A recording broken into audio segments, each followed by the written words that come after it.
Welcome to the closing act, where we showcase some of the most creative forces in singing and songwriting to music and production in the Canadian pop music scene. Coming up on the show is in conversation with solo artist Michelle Joly. But first, let's go to our interview with country singer Jenni Doyle. Check this out. Hi, this is Christine. Hi, Christine. I'm Alan.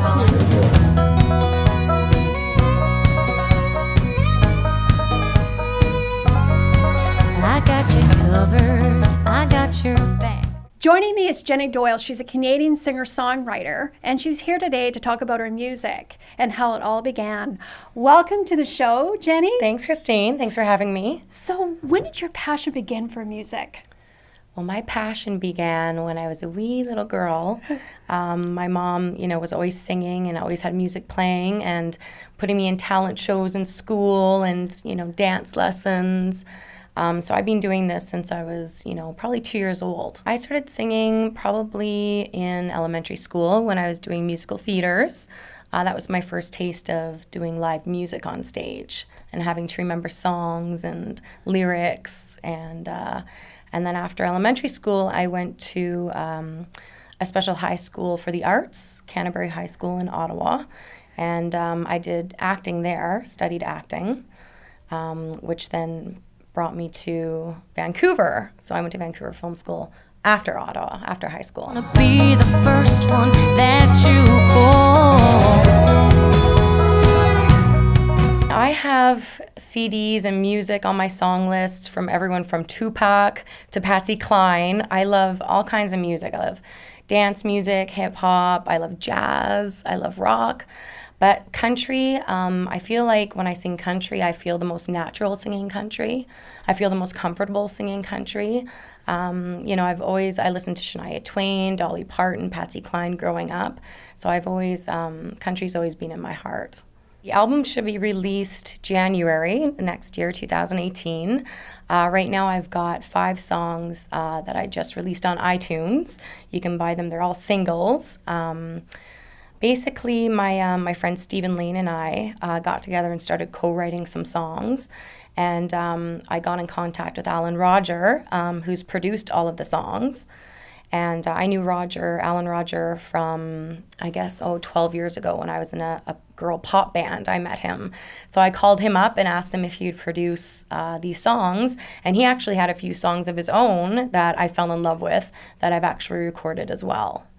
I don't know what exactly inspires us. We just get together, and I Got You Covered came from a blanket that it was a gift for me, and it was a blanket on our couch, and it actually says, I got you covered. And so I started singing about, I got you covered, more of a love song, like I've got your back, I've got you covered.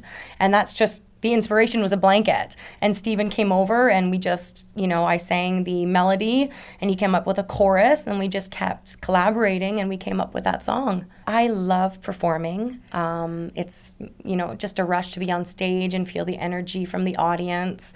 But I also love the recording aspect too, right? So both of them I feel at home in the studio and both on stage. Before I met you, I was a mess. I was so broken, I must confess. I just got involved with a tribute band. It's called Forever Country. You can check it out on forevercountryshow.com. And we're going to be touring BC and Alberta. There's going to be Garth Brooks impersonator, Alan Jackson, Tim McGraw. I'm going to be impersonating Faith Hill as well as Shania Twain. Our first show is November the 9th at Roosters Cabaret. And then we're going to make our way down through BC and we're going to do our last show in Red Deer, Alberta. Wow, how exciting. Yeah, I'm pretty excited. It's going to be a fun tour. We do a lot of local bars and venues in Vancouver. The first one is Los Divas, and the second one is The Attractions. www.jennidoyle.com, and that's Jenni with an I. I'm gonna be the one to hold you tight. Where do you see yourself in 5 years? Well, I see myself still singing, hopefully. I'm not sure what kind of band I'm going to be in or where my album will take me, but I definitely see myself, no matter what, I'm still going to be singing. I'd like to have you come back on the show, Jenni. Yeah, I'd love to, Christine. And all the best to you. Thank you so much. And we've got you covered. Thanks so much, Christine. And we're right back after this break. I'll be your rock and I'll be your lover. I got you covered.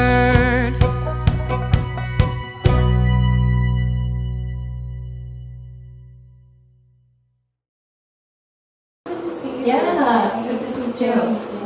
Jenni, hi. See, I felt cheesy saying that. No, I'm not good.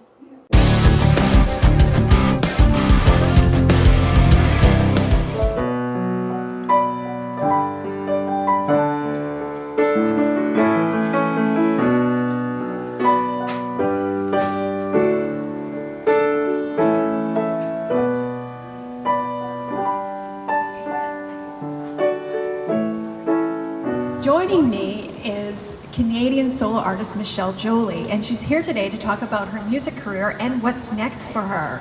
Welcome to the closing act, Michelle. Thank you, Christine. Thanks for having me here. So, when did your passion for music begin? I think I always loved singing, but when I released my my debut album in 2011, I released You're Not Alone and went on tour for 93 days across Canada. And I booked the whole thing myself, and I had just the most amazing experience. And that's kind of when I was like, okay, this is what I want to do. So you were 19 at the time? No. No? 19, I went to college. So it was 1999, actually. So that's when I kind of started my whole journey with music. I never did anything before I was 19, and my mom just kind of pushed me out there, and she booked this audition for me at Redder College, and my career kind of just elevated that way, but it was very slow, and it wasn't until 2011 that I was like, okay, I can actually do this. And it was your calling. And so tell us about your album, Preach. Okay, so the single Preach, so I'm recording the album right now, but the single, it's kind of funny because the lyrics are so powerful in it, and the lyrics were written by a woman named Jazz Gill, and it was the first song that I've ever released where I didn't write everything. So I wrote all the music and she wrote the lyrics, but in the time that we kind of connected, I was at a very low point in my life, and she kind of just came in with this beautiful spirit and this beautiful. She did so many amazing things, and she happened to just leave her lyrics at my house by accident. And I opened up the lyrics, and I seen these amazing lyrics, and I wrote the song in 5 minutes. 5 minutes. And what's the song about? What's the message?